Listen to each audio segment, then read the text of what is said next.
No final do século XII, o mundo medieval testemunhou o surgimento de um líder que mudaria para sempre a história das cruzadas. Seu nome era Salah ad-Din, ou, simplesmente, Saladino. Em uma época de guerras incessantes entre cristãos e muçulmanos, ele se tornou um símbolo de estratégia, coragem e honra. Com um exército unido sob a bandeira do Islã, Saladino enfrentou os mais poderosos reis da cristandade, conquistando Jerusalém e redefinindo o destino do Oriente Médio. Mas antes de se tornar o grande sultão do mundo islâmico, Saladino precisou provar seu valor nos campos de batalha. Sua jornada começa no Egito, onde, sob a influência de seu mentor Nur ad-Din, ele assumiu o poder e deu os primeiros passos para unificar o mundo muçulmano contra os invasores cruzados. O ano é 1169. O Egito, um dos territórios mais ricos do mundo islâmico, está em crise. Governado pela dinastia xiita dos Fatímidas, o califado enfrenta disputas internas e pressões externas. Enquanto isso, no norte da Síria, Nur ad-Din, um dos grandes líderes muçulmanos da época, observa a situação e percebe uma oportunidade. Ele precisa de um comandante leal para restaurar o poder sunita no Egito, e esse homem será Saladino.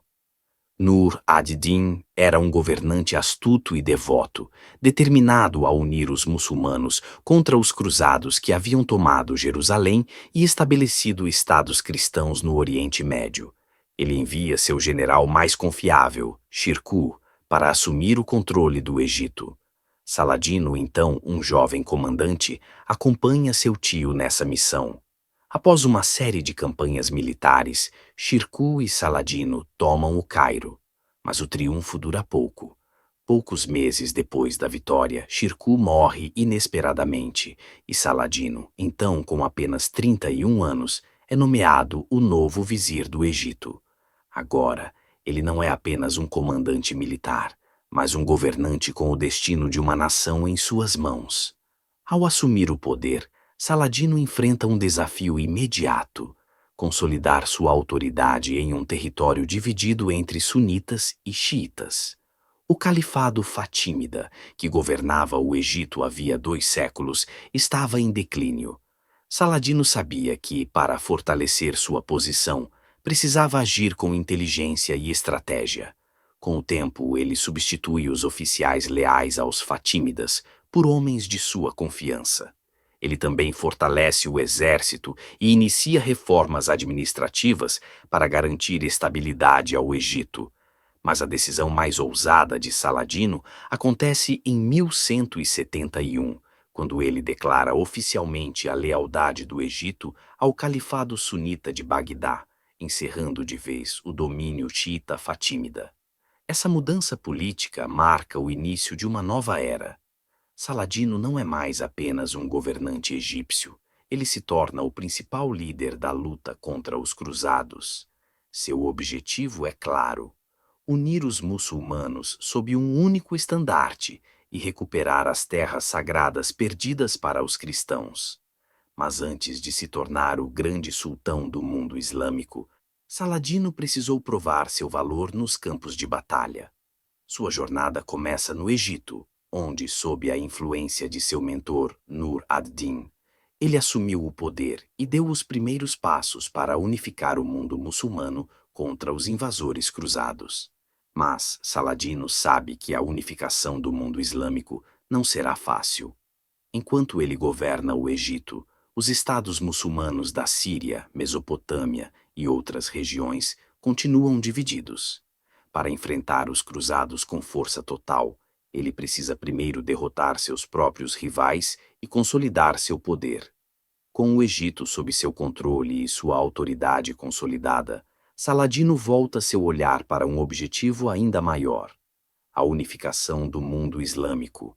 Para derrotar os cruzados e recuperar Jerusalém, ele precisa reunir, sob sua liderança, os territórios muçulmanos da Síria, Mesopotâmia e da região do Hejaz.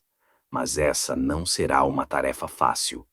As terras muçulmanas estão divididas entre vários governantes, muitos deles preocupados apenas com seus próprios domínios.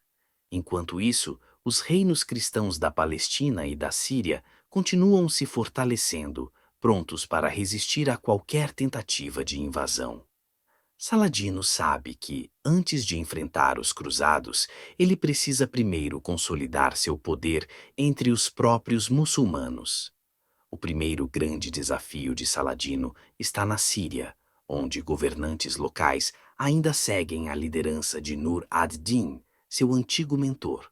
Mas em 1174, Nur ad-Din morre inesperadamente, deixando para trás um filho pequeno e um império fragmentado. Saladino vê nisso uma oportunidade. Sem perder tempo, ele marcha para Damasco e assume o controle da cidade sem resistência. Muitos veem nele um líder forte e justo, capaz de unir os muçulmanos contra os cruzados. Mas nem todos aceitam sua ascensão tão facilmente. Ao longo dos anos seguintes, Saladino trava uma série de batalhas contra rivais muçulmanos que se recusam a aceitar sua autoridade. Ele conquista Alepo, Mossul e outras cidades estratégicas, consolidando seu domínio na região. Com inteligência e paciência, ele utiliza tanto a força militar quanto a expandir seu império. Agora, com o Egito e a Síria sob seu controle, Saladino finalmente pode voltar sua atenção para o verdadeiro inimigo, os cruzados. Após consolidar seu domínio sobre o Egito e a Síria, Saladino estava pronto para enfrentar os cruzados. Mas, no caminho de seu objetivo, havia um adversário formidável, Balduíno IV, o jovem rei de Jerusalém, conhecido como o Rei Leproso. Apesar de sua saúde debilitada, Balduíno provaria ser um dos maiores desafios de Saladino. Em 1177, Saladino lidera uma grande invasão contra o reino de Jerusalém. Seu objetivo é capturar a cidade e enfraquecer os cruzados de uma vez por todas. Mas Balduíno IV, mesmo sofrendo com os avanços da lepra, não estava disposto a recuar. Confiante na vitória, Saladino avança com um enorme exército em direção a Jerusalém. No entanto, ele subestima Balduíno IV, que, junto com o lendário cavaleiro templário Reinaldo de Sidom, conduz um ataque surpresa devastador. O exército de Saladino é esmagado e forçado a recuar. A derrota é humilhante. Essa seria apenas a primeira de uma série de batalhas entre os dois líderes. Em 1179, Saladino volta a atacar. Mas Balduíno, mesmo enfraquecido, frustra seus planos mais uma vez na Batalha do Guado de Jacó. Enquanto Balduíno estiver vivo, Saladino não conseguirá tomar Jerusalém. Porém, o tempo estava contra o jovem rei. A lepra avançava rapidamente e ele já não conseguia mais montar a cavalo. Em 1185, com apenas 24 anos, Balduíno IV falece, deixando o trono para seu sobrinho, Balduíno V, uma criança. O reino de Jerusalém estava agora vulnerável. A morte de Balduíno IV mergulha o reino de Jerusalém em uma crise política. Em 1186, Guy de Lusignan, um nobre impulsivo e inexperiente, assume o trono. Sua arrogância e decisões desastrosas logo dariam a Saladino a oportunidade que ele esperava.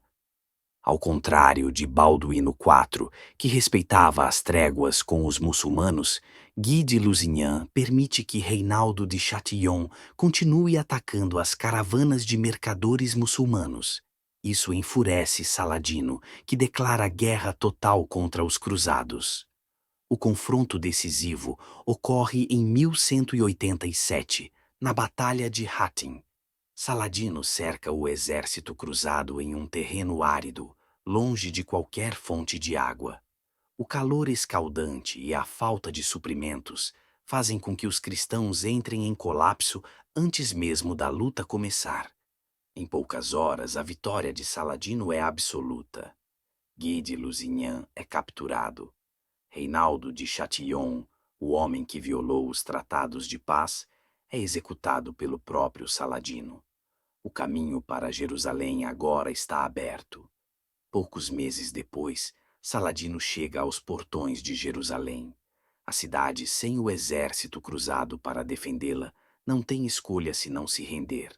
Em outubro de 1187, Jerusalém volta ao controle dos muçulmanos pela primeira vez em quase um século.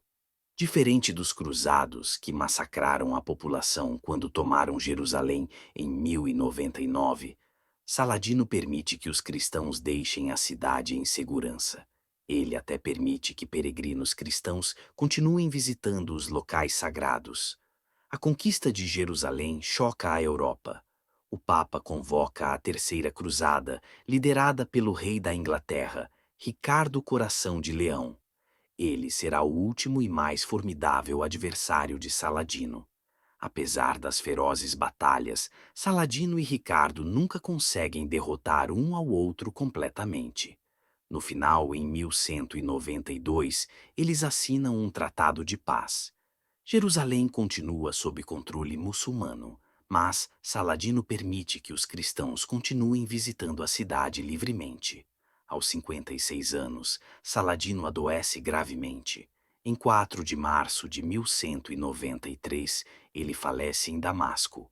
Ao contrário de muitos governantes, ele não deixa riquezas acumuladas. Tudo o que tinha foi doado aos pobres. Saladino foi mais do que um grande guerreiro. Ele foi um líder justo, conhecido por sua honra, compaixão e generosidade. Até mesmo seus inimigos o respeitavam. Sua história atravessou os séculos e seu nome permanece como um dos maiores da idade.